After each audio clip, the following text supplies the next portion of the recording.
Welcome to New York. Hey, what's up guys? Mike here from Vinny Outdoors.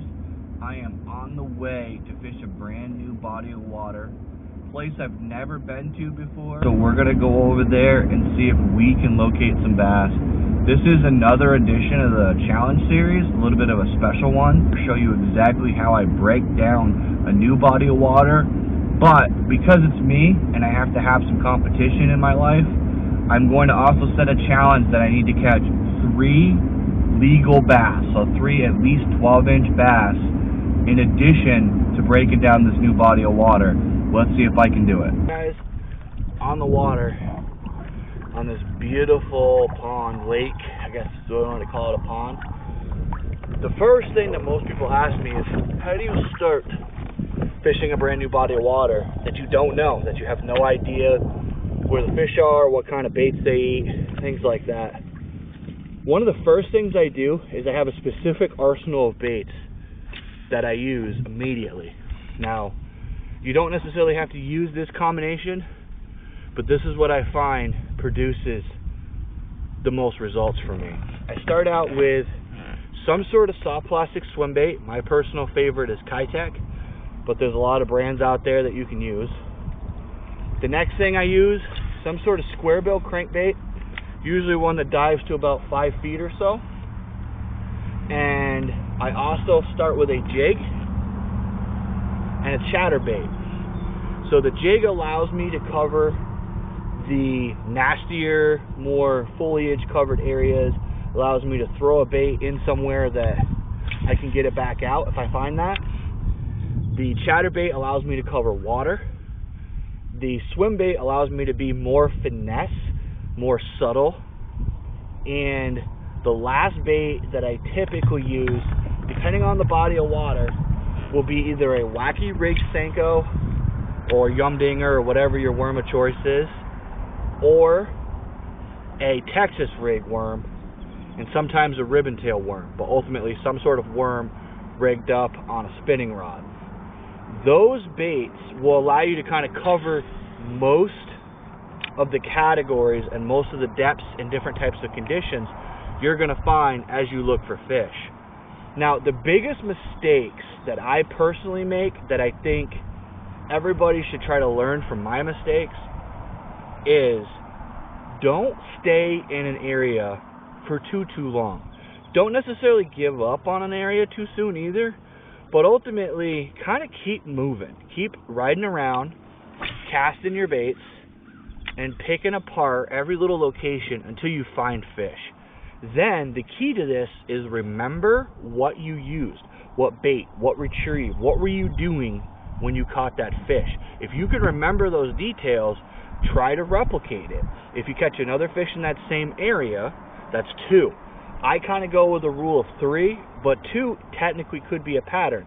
So then you want to take into consideration, okay, was it a finesse bait? Was it a slow moving bait? Maybe I need to slow down and do more finesse fishing. Was it a fast moving bait and I need to use more reaction style? That's really the name of the game, is determining a pattern.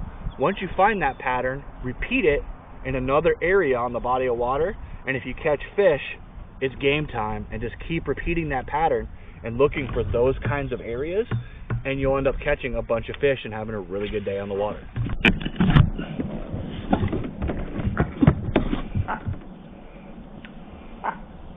It's a water chicken.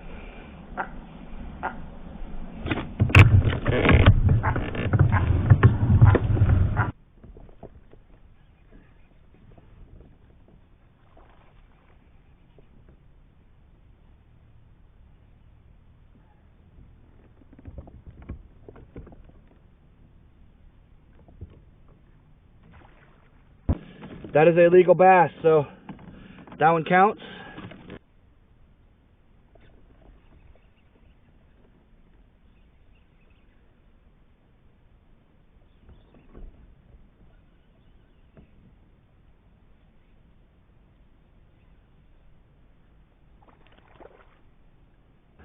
Another guy, little guy. He doesn't quite count towards the challenge, but he still counts as a fish.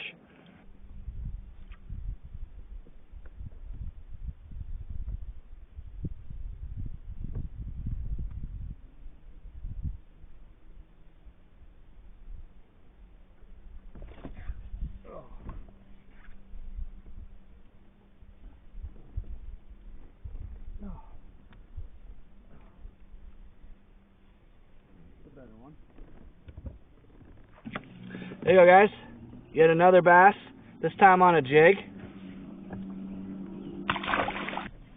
Hold on.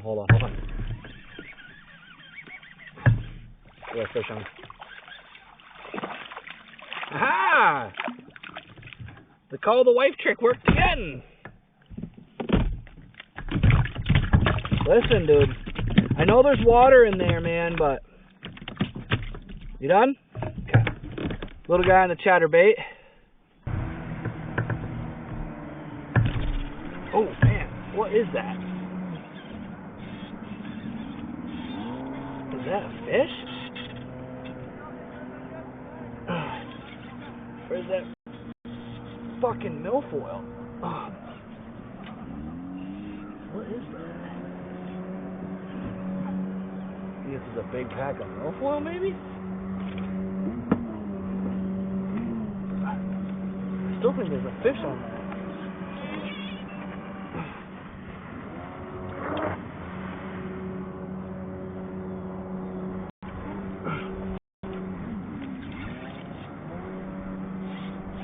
There was a fish in that. That is freaking awesome. Dude, you tried to trip me up, huh? I think you're fancy like, huh?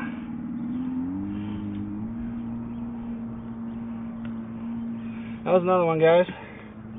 That is officially the challenge completed. Another bass. Swam me right into the milfoil. So I thought I was just hung in the milfoil.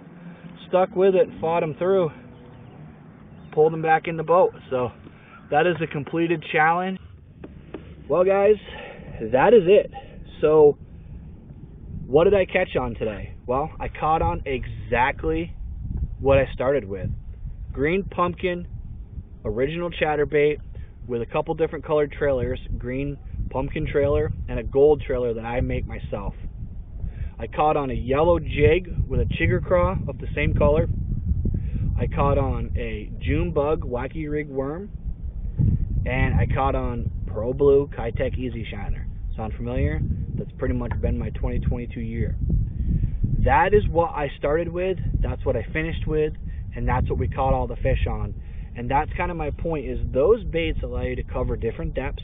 They allow you to pretty much figure out any body of water. Now the pattern, 9 feet of water. That's the one thing I locked in on.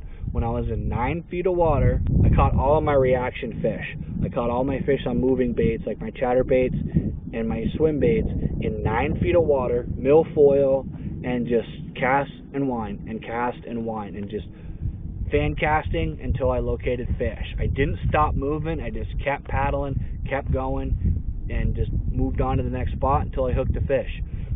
That is ultimately all you have to do when you break down a new body of water.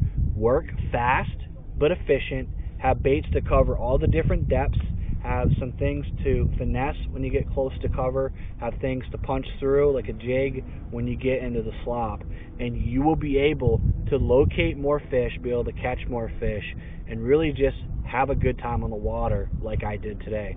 I want to thank you guys for coming along with me. I really appreciate you taking time to watch my video. I've been seeing a lot of viewers, a lot of subscribers, and I really want to say thank you for taking the time to watch my little YouTube channel. Hopefully you learned something. Hopefully this information helps you to get out there and catch more fish.